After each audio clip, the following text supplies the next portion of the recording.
Hi, it's Daniel Trimarchi here with Level Up Coaching Services. So, let's talk about this behind the scenes actions of the red pill.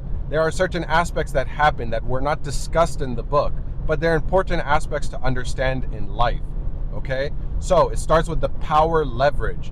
Why was everything happening? What was happening behind the scenes? We know that he was reacting on autopilot or emotions or fear, that he was being motivated and driven by this emotion, right? But there was a behind the scenes thing that was happening in both situations with the lady and also with the lawyer, okay? It was the power leverage, okay? So, how did that work? In the first instance with the lady who came into his shop, she saw that he was in the wrong, okay? And he knew he was in the wrong. He had a wet floor in his shop. He was liable, okay? That's the power. The power was in her hand. If he had put the wet floor sign, and mopped it up, then it's over. He has the power back. But she saw that he was liable, and it gave her the power if she knew how to use it. And she did. She saw the wet floor, she saw he was busy, and bam, she faked a slip. And it doesn't matter, he cannot claim that she faked it, right? He has to basically go with it, right? He has to kind of he can't say you're faking, get up. He cannot prove that she's legitimate or illegitimate. So he's in the wrong. He knows he's in the wrong. The power is in her hand. She slipped. She increased the power on her side, right?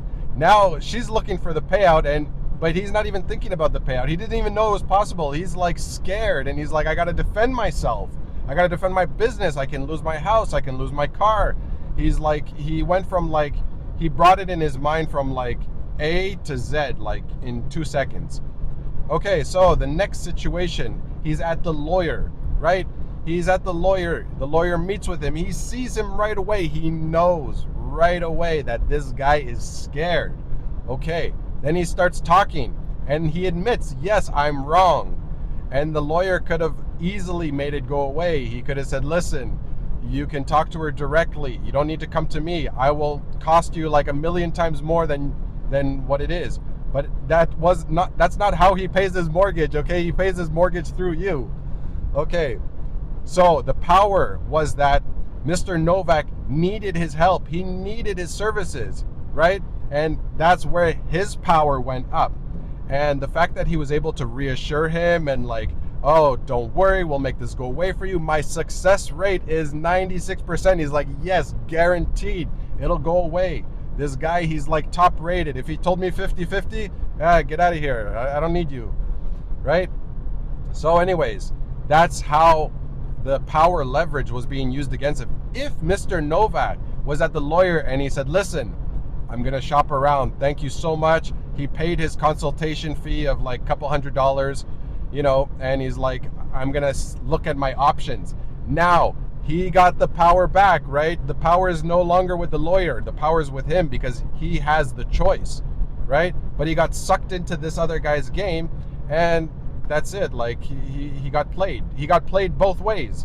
And at the end, he was a broken man because he had nothing left. All his materials were gone. His self-motivation, his self-drive were all gone, right?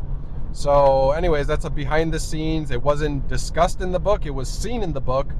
But that's kind of a behind the scenes of what's going on. And I just wanted to make a video about that. I know I've done a lot of YouTube shorts and I was very constricted with time, but this one just kind of is my first one where I just kind of talked about it, right?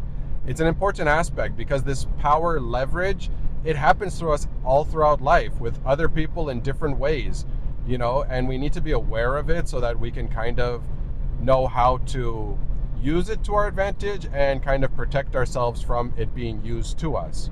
All right, thank you.